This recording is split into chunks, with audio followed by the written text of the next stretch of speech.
Hi there. So I wanted to send you a recap video of everything that Benny has learned with us. Just pulled him out from the daycare yard and he just like pancaked. Look, he knows his skills. He does know them.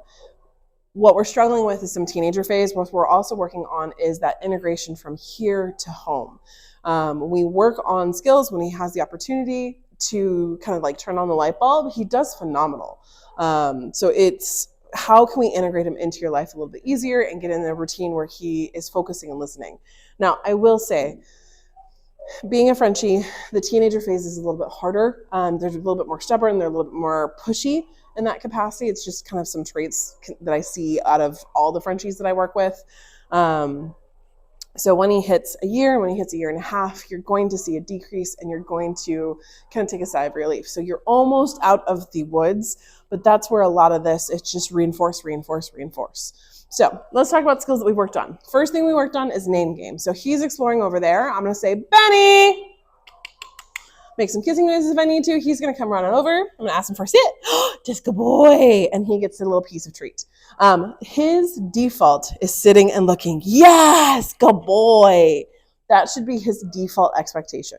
So when you walk away and he's going off on something, he's exploring something else, it's all about, Benny, yes, good boy. Now, I am doing it with treats, and this is where I'd recommend having 2 or 3 treats with you randomly throughout your day, and then you call him, ask him for his engagement, because if he learns that it's a game, it becomes a lot easier to focus. So when you don't have anything, you can just give him love and praise. Good boy. Yes. Yes. Now, when you have command structure, whatever we ask, so come, sit, place, touch, whatever the thing is, we're going to have, think of them like bumpers when you go and bowl, like gutter bumpers. Think you have your positive marker and your negative marker. So positive marker can be yes, it can be good. The idea is yes, you did it right. The moment he did it, you're going to mark that moment of like taking a picture of yes, you did it. The negative marker, I like to use or no. Generally, I like more than no, but you can use both interchangeably. And the idea is where it's telling him, hey, nope, we got to focus. Hey, nope, we didn't do it quite right. And then we reset the command to do it again. Good boy. Yes. So for the jumping, for example, so I'm going to turn here so you can see it. If I go, oh my goodness, Benny, I'm so excited! He didn't jump right there, so that's where I'm going to give him yes. Good boy. But say he jumps. Let's see if I can get him to jump. Oh my goodness. Oh my goodness. Oh my goodness. Oh my goodness. That's a good sit pretty. Yes. I'm just giving and you give space. The biggest thing for this age range is one, we take a deep breath when they don't do it well and give them 30 to 40 seconds to process what they're doing. Unless he's actively eating poop, if he is chewing on something that he's not supposed to or in trouble like he's not supposed to, that's where you intervene for his safety. But if he has the opportunity to process what he's doing, give him the chance. Dogs do take time to kind of load what we're doing. The other command that we worked on is a place command. Now, we taught place on a place cot, but this can be on the ground, it can be on a dog bed, it can be on your couch ottoman. It doesn't matter where you put him. The perspective is you're gonna ask him for a sit, you're gonna tell him place, and then you're gonna walk away from him. Now, I recommend doing this when you're unloading the dishwasher, when you are getting tea or coffee in the morning. Know that you're gonna have to build up your thresholds. Now, thresholds for me are distance, distraction, duration, and environment. So can you build up how long he sits on that place cot? I'd say start with 5 minutes. Honestly, start with a minute. And then once he's hit that in your head or on that timer, to release him off of this, where he has permission to come off of this, is going to be Benny and okay. Those 2 words together. So Benny, okay. Good boy. That's good boy. Let's do it again. Place. Now, I am luring him with the treat in my hand, but you can also do it with a point, where you point him to the bed, and you can ask him, come on, let's place. And if you need to ask him for a sit for a focus, you can. Now, I'm okay with dogs sitting, I'm okay with dogs sitting and laying down on the place cot. I'm even a little okay with some standing if it's a defined boundary, but place means he doesn't get to come off of that. Good boy. Now you can praise him while he's doing it. You can give him a treat while he's doing it, but when you give a treat, think of it like a period at the end of the sentence. Once he has it, you're going to reinforce place, and then you can go about what you're doing. Can I walk back and forth and distract him? And does he stay on there? Can I turn my back to him? And does he stay on here? These are things that you can practice, Benny, to help him focus. Come on. Now, he doesn't get a treat place for going on there. He only gets a treat when he's released. Come on. Now, if he's fighting you and he doesn't want to follow, that's where you can have the slip lead on him just to help guide him with it. Place. Place. Good boy. But you want to do things to where he starts hitting failures. Because nope. Benny. Place. This is where the rubber hits the road, and him really understanding place is I don't move from here. I don't get to come off here, even if there's a toy squeaking. Good boy. Place. Now, we can also pair leave it with place. So that's where I can say, leave it. Yes. Place. Because he was like, oh, great, I left it. I got a praise. And then I told him, hey, you have to stay here. So this is where I can drop it. And then, okay, good boy. He can have a treat. And then, okay, we can play with the toy. Go get the toy. Go get the toy. Come on. Yeah, that's a good boy. That's a good boy. Yes. There you go. When you work on this, build your thresholds. And if he fails, that's okay. A failure is actually a good thing because it means that he's learning and listening. So I'd say when you hit 3 failures, reset to the easiest standard. So he gets on it, you pause, and then, okay, reward, and go do something else instead. The more that we can practice this in your day-to-day, the more you're going to have success across the board. Now, if he is being stubborn, which it's Benny, it's a Frenchie, that's where I'd recommend, put your toes, where you do have him on a slip lead. Slip leads are neutrality points, and the idea is that it's just, hey, I need you to focus. Let's walk. Good boy. Also, having a leash on is kind of like having work pants versus like home pants. When those work pants are on, you act a little differently, like he will act a little differently. Oh, buddy. He's tired. Now, excuse me. So we've talked about place. We've talked about name game. We've talked a little bit about leave it. Leave it is going to be, don't look at it, don't touch it, don't even think about it. It is a true disengagement across the board.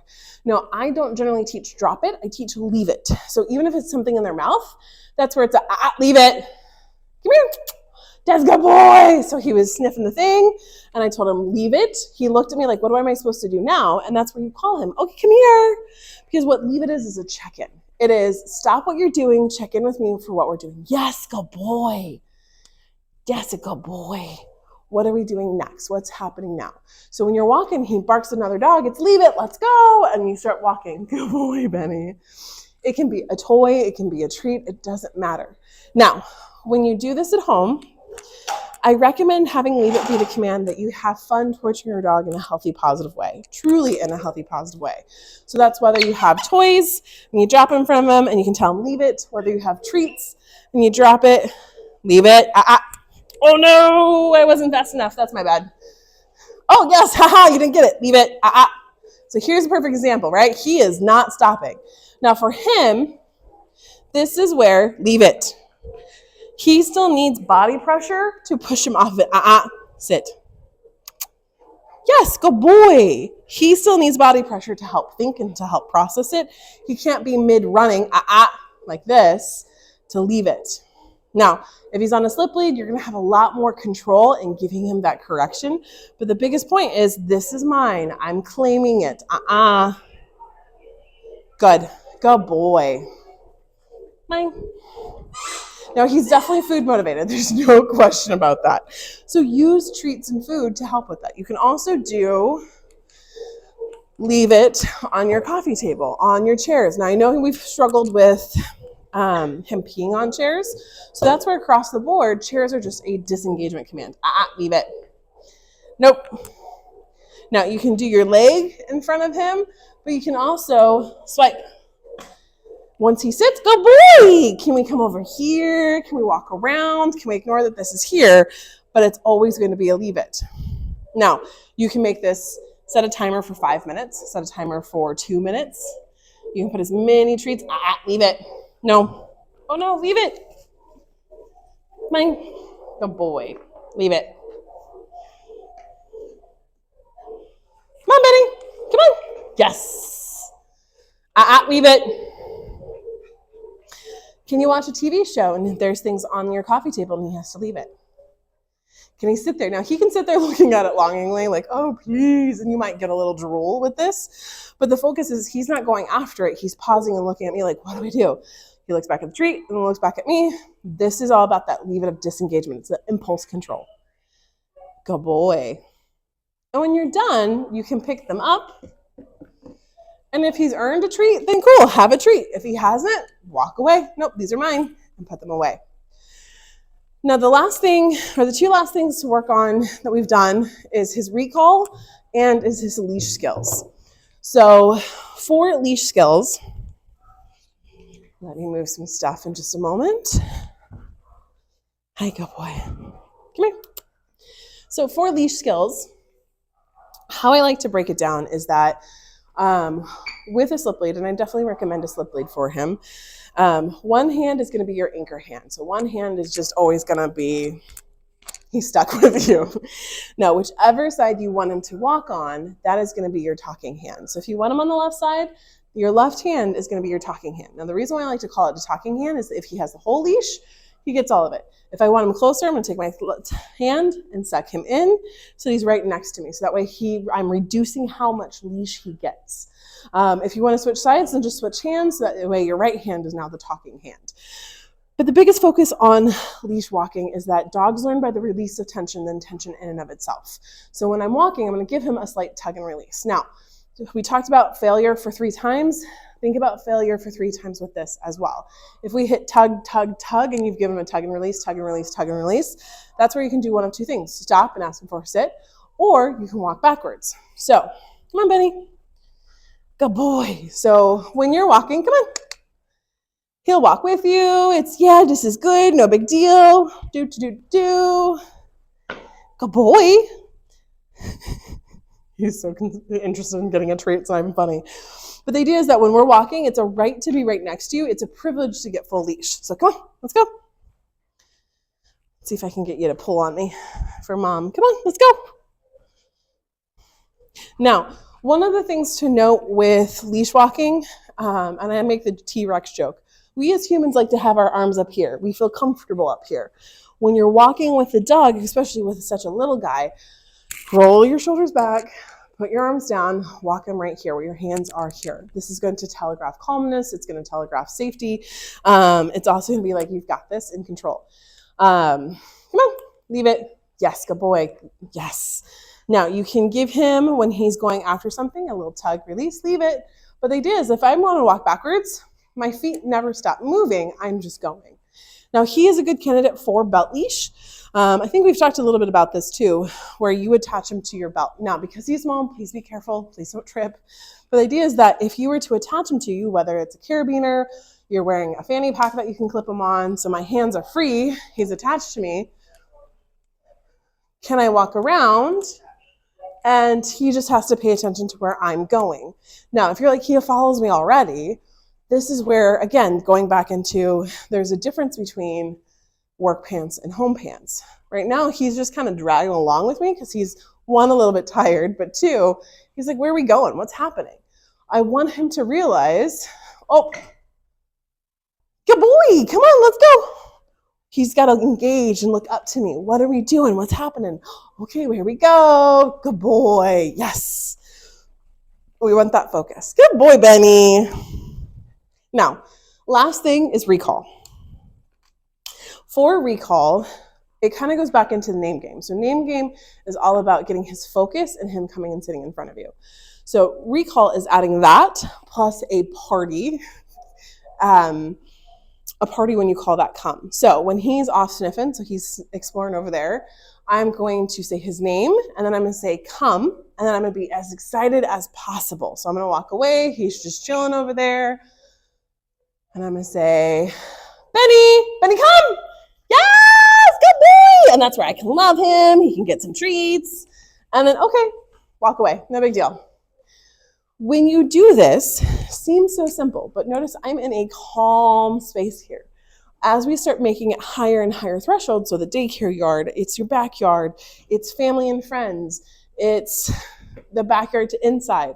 What is the value to him? We have to remember that dogs, if they're like, I get that already, it's not a high enough value, that's where we have to make this engagement of you and him the higher value. So working on name game will help with the recall of, Benny, come on, yeah, let's go boy. So even if he's doing something naughty over there, when you call him to you, you still gotta make it a, I'm so excited, let's go boy, yes.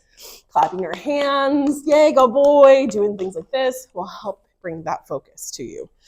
I know you've kind of gone through the ringer with this kid for health things. He is a smart little Frenchie. He really is. And he has such a great temperament. It's about getting you through this teenager phase and also helping stabilize some of these expectations and behaviors. This is also where we're going to see kind of the rubber hitting the road in regards to that integration with those private lessons that we have part of this package. So I'm looking forward to seeing you guys. I know we're going to be meeting with you and your daughter, so I'm excited to do that and get Benny caught up with you guys. And I'm glad that he's feeling so much better. It's really nice to see. But please know, some of this is age, but it's also finding ways to have joy and play with him throughout your day that increase your training expectations for him. Let me know if you have any questions. It's been an absolute pleasure working with you and with him. And his little soulful eyes. And we'll go from here. Let me know if you have any questions, and this is kind of your recap.